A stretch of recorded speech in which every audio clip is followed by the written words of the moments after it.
আমরা কিন্তু আইএসএফকে মত পদ নির্বিশেষে আমরা সবাই আমাদের ভূমিপুত্রকে ভোট দিয়ে পার্লামেন্টে পাঠাই। নাম চিহ্ন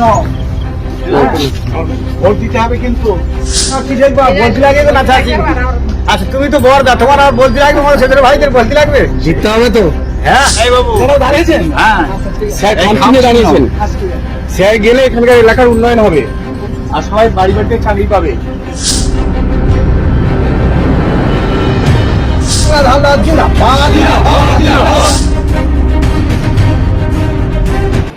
খাম চিহ্ন আমাদের, হ্যাঁ ঠিক আছে, আইএসএফ খাম চিহ্ন, ঠিক আছে, ভোট দিয়ে দেবেন। খাম চিহ্ন, খাম চিহ্ন বুঝাম শিখবেন,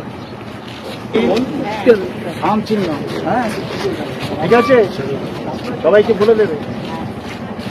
আপনাদের এখানকার ভূমিপুত্র জানেন, আপনারা মেঘনাথ হালদার দীর্ঘদিন এখানেই ওনার জন্মস্থান। এইখানকার ছেলেকে জিতিয়ে পার্লামেন্টে আপনারা পাঠান, গরিব মানুষের হকের অধিকার যাতে বলতে পারে, আপনারা একটু দেখবেন। খাম চিহ্ন আমাদের, হ্যাঁ খাম চিহ্ন বাবু, খাম চিহ্ন আমাদের, হ্যাঁ বাবু খাম চিহ্ন আমাদের, হ্যাঁ খাম চিহ্ন দেখুন। জ্যোতিষপুরের ভূমিপুত্র মেঘনাথ বাবু জিন্দাবাদ, জ্যোতিষপুরের ভূমিপুত্র মেঘনাথ বাবু জিন্দাবাদ, আইএসএফ জিন্দাবাদ, খাম চিহ্নে ভোট দিন, আশীর্বাদ করুন,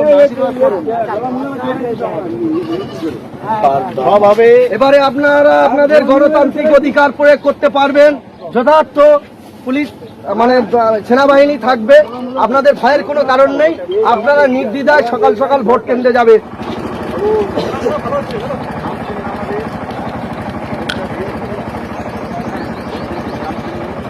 আমাকে হ্যাঁ পাড়ার মানুষ, হ্যাঁ মাস্টারমশাইকে পার্লামেন্টে পাঠাতে হবে।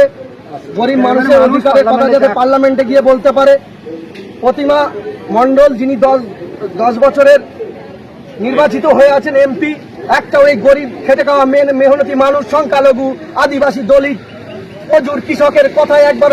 আমি পাশের গ্রামে চেনেন তো আমাকে, পাশের গ্রামে দুলাল হালদার আমার দাদা, হ্যাঁ আমি দাঁড়িয়েছি এই লোকসভা কেন্দ্রে, খাম চিহ্ন আমাদের আইএসএফ থেকে দাঁড়িয়েছি।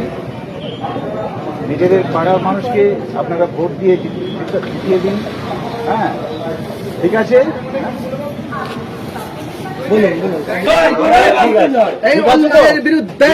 নিজে ঠিক থাকলে আমরা সবাইকে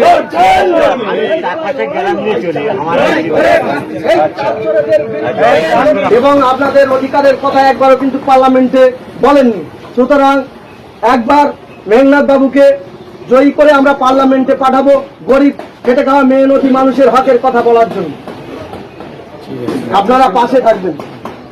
নমস্কার, আমি মেঘনাথ হালদার, আইএসএফ প্রার্থী, খাম চিহ্ন আমাদের, দেখবেন, হ্যাঁ দেখতে হবে সবাইকে, হ্যাঁ একবার অন্তত পাঠান। প্রতিমা মণ্ডলকে তো 10 বছর দেখলেন, আপনাদের হকের কথা একবারও পার্লামেন্টে গিয়ে বলেনি।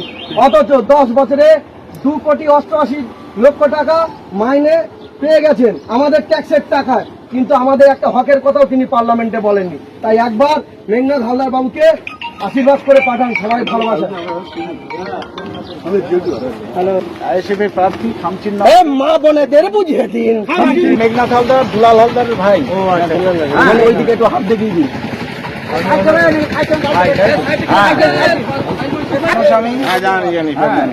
খাম চিহ্ন আমাদের, হ্যাঁ দেখবেন, খাম চিহ্ন, চিঠির খাম। দেখবেন একটু, আপনাদের ভূমিপুত্রকে একবার পাঠান পার্লামেন্টে, আশীর্বাদ করেন। প্রত্যেক দেখবেন। আমি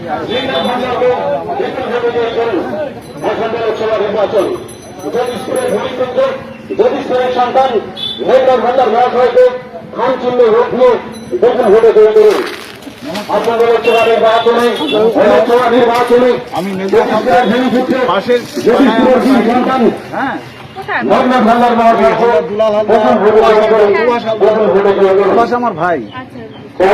আমি আইএসএফ প্রার্থী, খাম চিহ্ন আমাদের, দেখবেন, হ্যাঁ দেখবেন। একবার পাঠান আপনাদের ভূমিপুত্রকে। আশীর্বাদ করে প্রতিমা মন্ডল তো একবারও আসেননি, আর আপনাদের হকের কথা একবারও পার্লামেন্টে বলেনি, একবার সুযোগ দিন।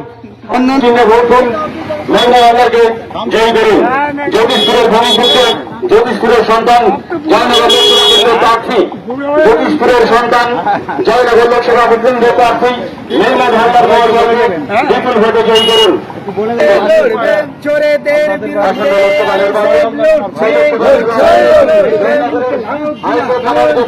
আমি আইএসএফ প্রার্থী, খাম চিহ্ন। হ্যাঁ, দেখবেন আপনারা একবার নিজের পাড়ার একজনকে ভোট দিয়ে পার্লামেন্টে পাঠান। হ্যাঁ, এটাই আমি আশা করি। দেখবেন আপনারা একটা পাড়ার ছেলে যখন পার্লামেন্টে যাবে তখন আপনার সঙ্গে যে চিহ্ন আমাদের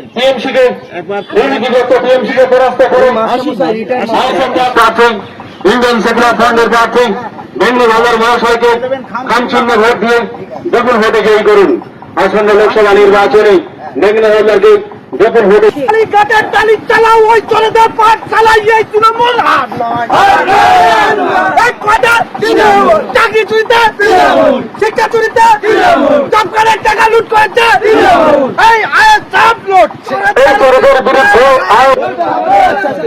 জটপাটের টাকা চোরের বিরুদ্ধে জ্যোতিষপুরের সন্তান মেঘনাথ হালদার জিন্দাবাদ, জ্যোতিষপুরের বীর পুত্র মেঘনাথ হালদার জিন্দাবাদ, বাসন্তীর জ্যোতিষপুরের সন্তান মেঘনাথ হালদার জিন্দাবাদ, জ্যোতিষপুরের মাঝের পাড়ার সন্তান মেঘনাথ হালদার মেঘনাথ হালদার জিন্দাবাদ, জ্যোতিষপুরের ছেলে মেঘনাথ হালদার জিন্দাবাদ। আরে এই চোরেদের সরকার, আরে চাল চোরেদের সরকার, শিক্ষা চোরের সরকার। কেমন বুঝতে পারছেন? এখানে সবাই স্বতঃস্ফূর্তভাবে আমাকে সমর্থন জানিয়েছে, সবাই আমাকে চেনে জানে এবং আমাকে তারা সবাই সম্মান করে এবং তারা স্বতঃস্ফূর্তভাবে বলেছেন যে আমরা কিন্তু আইএসএফকে মত পদ নির্বিশেষে আমরা সবাই আমাদের ভূমিপুত্রকে ভোট দিয়ে পার্লামেন্টে পাঠাবো। পার্লামেন্টে গেলে আপনি প্রথম সুন্দরবনের কোন কাজটি অসমাপ্ত বলে আপনি পার্লামেন্টে কামাবেন? কোনটা, কোন কথা? সুন্দরবনের যে সমস্যা জর্জরিত সেটা হচ্ছে সর্বপ্রথম যে নদীবাঁধ, এই নদীবাঁধের জন্য সুন্দরবনের বিস্তীর্ণ এলাকার মানুষ, প্রায় সমস্ত মানুষ, তারা তাদের সর্বনাশ হয় নদীবাঁধ ভাঙনে। প্রতি কটালে প্রায় নদীবাঁধ ভেঙে যায়। এটা জিইয়ে রাখা হয়েছে। সার্বিক মানুষের সর্বনাশ এবং কিছু অল্প সংখ্যক মানুষের পৌষ মাস এতে হয়। নেতা মন্ত্রীরা পকেট ভরায়। নদীবাঁধ ভাঙলে বিস্তীর্ণ এলাকা প্লাবিত হয়, সেখানকার মানুষ অসুবিধায় পড়েন এবং তার জন্য বেশ কিছু টাকা বরাদ্দ হয়, কেন্দ্রীয় এবং রাজ্য সরকারের বরাদ্দ হয়।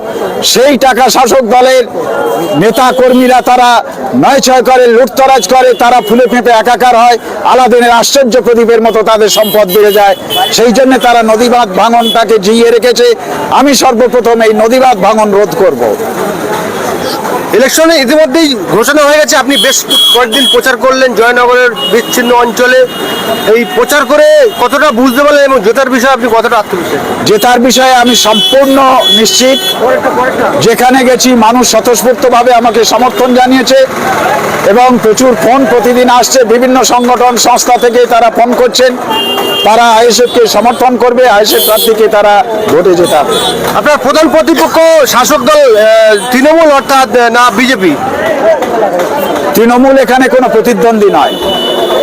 তারা কেলেঙ্কারিতে নিমজ্জিত এই সরকার থেকে মানুষের সমর্থন সম্পূর্ণ সরে গেছে। এরা জনবিচ্ছিন্ন হয়ে গেছে। তাই এরা মাসোমান নির্ভর করে ভোটগুলো লুট করতে চায়, কিন্তু মানুষ এবারে রুখে দেবে। এখানে প্রতিদ্বন্দ্বী হিসাবে বিজেপি ছাড়া তৃণমূল নয়।